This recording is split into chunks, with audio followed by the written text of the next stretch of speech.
अस्सलाम वालेकुम भाइयों और बहनों और बुज़ुर्गों और साथियों। भाई बड़े अहम मामलात हैं जिन पर बात होनी चाहिए, लेकिन आप सोच रहे होंगे कि यार सियासी मामलात इतने हैं, उस पे बात करे बंदा, इलेक्शन पे बात करे। क्योंकि ताहयात नाअहली वाला केस इस वक्त सुप्रीम कोर्ट सुन रही है और बड़े दिलचस्प नौइयत के वहाँ पर हम देख रहे हैं कि रिमार्क्स भी दिए जाते हैं और कन्वर्सेशन भी जो होती है, जो लाइव टेलीकास्ट है, उसका मज़ा ही कुछ और है।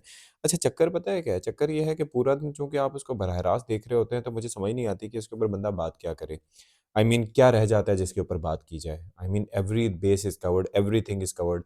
पहले तो ये होता था कि रिपोर्टर जो है वो टिकर लिख-लिख के भेजा करते थे और आपको और हमें पता चलता था कि गुफ्तगू होती कैसे है। अब कई लोग वहाँ पर जो जाते हैं, उनकी इल्मियत के जो वो सारा पर्दे थे, वो उठ रहे होते हैं। फिर हमें ये भी पता चलता है कि जज साहिबान किस तरीके से डाँट रहे होते हैं और काज़ी साहब तो आजकल माशाल्लाह वो बड़े ज़बरदस्त तरीके से चीज़ों को लेके चल रहे हैं। अच्छा, इस मामले पर अदालती मामलीन का किरदार भी हमने देखा कि काफ़ी देखने में आया है और उस्मान करीम और रीमा उमर और भंडारी साहब जो हैं, भंडारी साहब, हमारे यहाँ भंडारी का मतलब कुछ और होता है, लेकिन उनके कास्ट है, ज़ाहिर है। तो उनकी जानिब से अदालत की मुआवनत की गई और बड़े अहम नुकात उठाए गए। एक नुकता जो बड़ा इम्पोर्टेंट था वो ये था कि भई नाअहली की मुद्दत जो है वो रिटर्निंग ऑफ़िसर के पास अगर फ़ॉर्म जमा कराया है, तो सिर्फ़ उसकी हद तक होनी चाहिए। आइन में तो कहीं नहीं लिखा है, स्पेशली जो आर्टिकल जो 62 एफ है, उसमें सज़ाओं का तो तज़किरा ही नहीं है। नाअहली का तज़किरा नहीं है, आर्टिकल 63 में नाअहली का तज़किरा है। और फिर दूसरी चीज़ जो इम्पोर्टेंट है, तो ये कौन तयन करेगा कि नाअहली जो है वो ताहयात होनी चाहिए। अगर किसी क्लेरिकल एरर की वजह से कागज़ात नामज़दगी जो कि रिटर्निंग ऑफ़िसर को दिए गए हैं, अपना कागज़ात नामज़दगी जमा कराए गए हैं, तो उस सूरत में ये नुकता उठाया गया है कि वहीं तक की नाअहली होनी चाहिए, बल्कि 5 साल की भी नहीं होनी चाहिए। यानी कि अगर इसका मकसद ये हुआ कि अगर ज़मीनी इलेक्शन हों, तो उसके अंदर वो बंदा पेपर्स दुरुस्त दाखिल करके पार्टिसिपेट कर सकता है। अच्छा, फिर दूसरी एक चीज़ बड़ी इंपॉर्टेंट जिसके ऊपर अदालत में बात हुई कि ये सदाकत, अमानत, झूठा, सच्चा, कम खर्च, ज़्यादा खर्च करने वाला, बख़ील, इसका तयन अदालत कैसे कर सकती है या इसका तयन किस तरीके से किया जा सकता है? फिर एक नुकता उसके ऊपर ये उठाया गया कि भई ये तो आमरों की पेश करदा चीज़ें हैं, कभी वो डिग्री की शर्त रख देते हैं, कभी सदाकत और अमानत की शर्त रख देते हैं और फिर उसके अंदर फिर ये शर्त रखी जाती है और ज़ाहिर है कि इस परीक्षा में से, इन सारी चीज़ों में से सियासतदानों को गुज़ारा जाता है और फिर वो फँसते रहते हैं। तो ये सवाल भी उठाया गया है कि ये आमिर जो हैं, ये अपने लिए शर्त क्यों नहीं रखते? उनके लिए तो कोई भी शर्त नहीं होती। वो जब आते हैं, कोई भी ताले आज़मा होता है, अपनी मर्ज़ी से कवानीन को उठाता है, पटकता है, कानून को, आइन को तोड़ता है, मरोड़ता है और सारे लोग उसके आप देखें कि हिस्सेदार बनते हैं और जी हाँ या नो, जी हाँ या नो करते हैं। बल्कि बड़े फ़ख्रिया अंदाज़ में शेख रशीद साहब तो कहते हैं कि कानून साज़ी होनी है।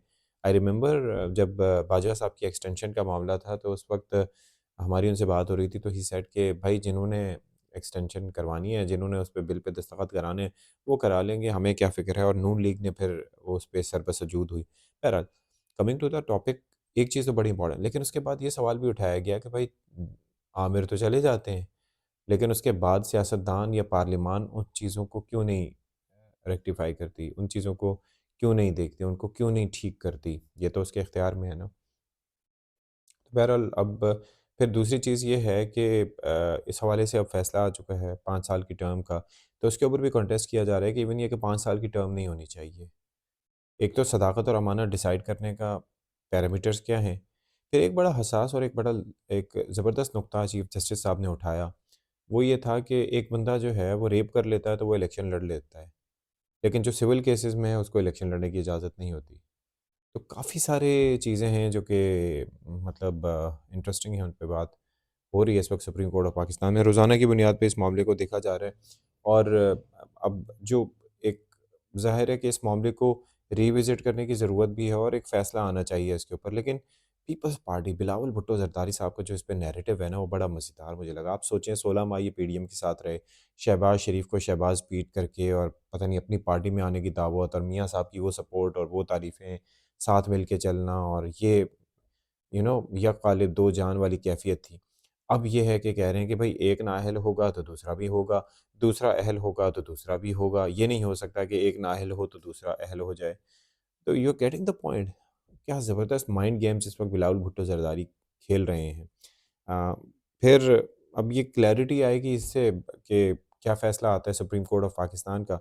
چیف جسٹس صاحب نے تو یہ بھی کہا ہے کہ خلاف اسلام ہے اس طریقے سے تاحیات کسی کو نااہل کرنا، ظاہر ہے آپ نے اس کو کوئی چانس ہی نہیں دیا۔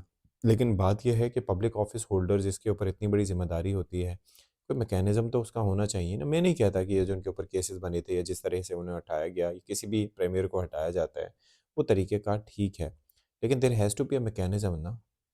یہ لوگ اپنی پروٹیکشن کے لیے کچھ نہیں کریں گے تو پھر کون کرے گا؟ Point to be noted my lord.